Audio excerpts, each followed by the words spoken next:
The Panzerkampfwagen 38T, originally known as the ČKD LT VZ-38, was a tank designed during the 1930s, which saw extensive service during World War II. Developed in Czechoslovakia by ČKD, the type was adopted by Nazi Germany following the German occupation of Czechoslovakia.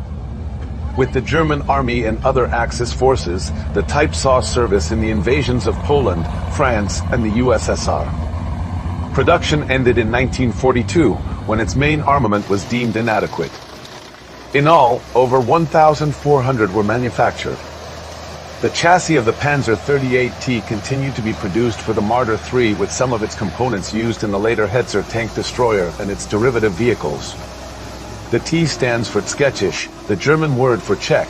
The Czechoslovak military designation was LTVZ-38. The Panzer 38T was a conventional interwar tank design, with riveted armor. The armor varied in thickness from 10 mm to 25 mm in most versions.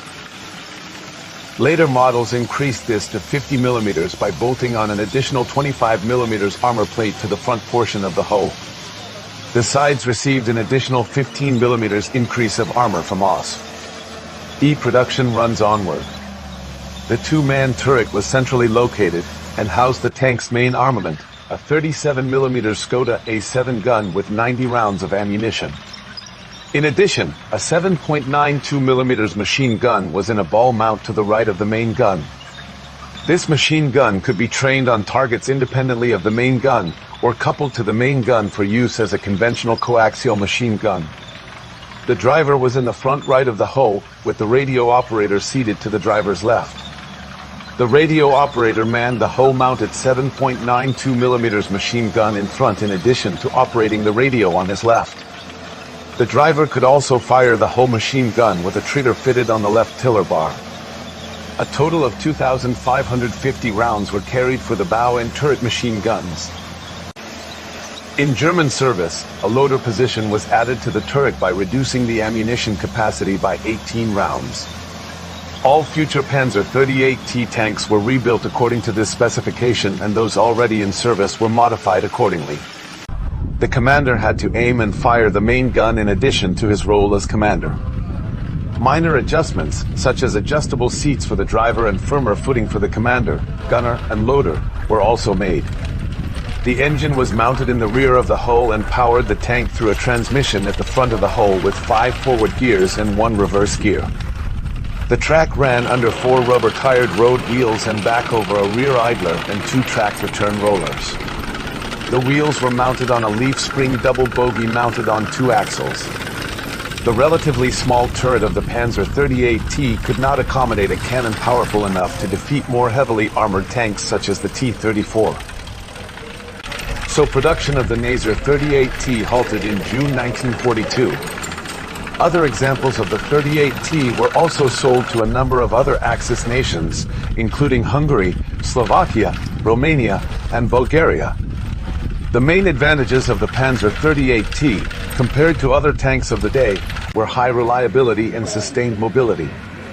In one documented case, a regiment was supplied with tanks driven straight from the factory in 2.5 days instead of the anticipated week, without any mechanical breakdowns. In the opinion of the crews, the drive components of the Panzer 38T engine, gear, steering, suspension, wheels and tracks were perfectly in tune with each other. The Panzer 38T was also considered to be very easy to maintain and repair. The Panzer 38T performed well in the invasion of Poland in 1939 and the Battle of France in 1940. It was better armed than the Panzer I and Panzer II tanks.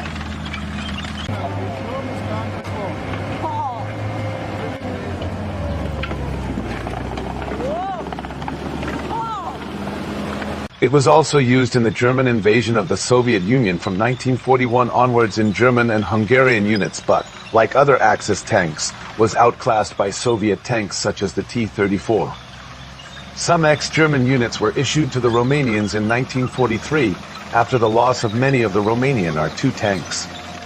By then, it had become largely obsolete, though the chassis was adapted to a variety of different roles with success. Notable variations include the SDKFZ-138 Marder III mobile anti-tank gun the SDKFC 138-1 Grill Mobile Howitzer, Flak Panzer 38T, and the Jagdpanzer 38T Hetzer tank destroyer. Small numbers were also used for reconnaissance, training, and security duties, such as deployment on armored trains. Panzer 38T continued to serve after 1941 as a reconnaissance vehicle and in anti-partisan units for some time.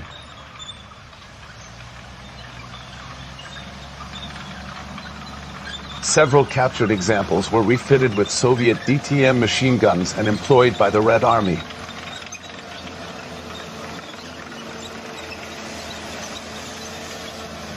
At the start of Barbarossa, the Germans found Soviet T-34 tanks to be superior, as the German 37mm PaK 36 anti-tank gun proved incapable of penetrating the T-34's armor. To neutralize the T-34, the Germans mounted a captured Soviet 76.2mm gun on the chassis of the 38T model as a stopgap measure and called it the Marder III. Crews of early Marder III models fought exposed on top of the engine deck. After production of the Panzer 38T ceased, the chassis was used for tank destroyer designs, which were produced in greater numbers than the original Panzer 38T. In 1942 to 1944, about 1,500 Marder IIIs were produced.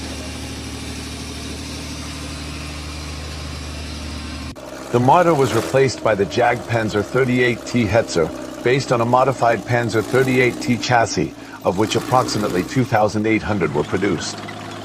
The Panzer 38T chassis was also the basis for an anti-aircraft gun carrier, the Flak Panzer 38T, of which about 140 were produced. The Aufklärungspanzer 38T was a reconnaissance vehicle based on a 38T tank fitted with a Handgelefett open-top turret with mesh covers, 20mm KWK-38L55 gun and a coaxial MG-42 adapted from the SDKFC 222 armored car. A support version armed with a 75mm KWK-37L24 and MG-42 gun mounted in the modified superstructure was also designed. 70 Aufklärungspanzer 38T with a 20mm gun were built in February and March 1944. Just 2 Aufklärungspanzer 38T with a 75mm gun were built in 1944.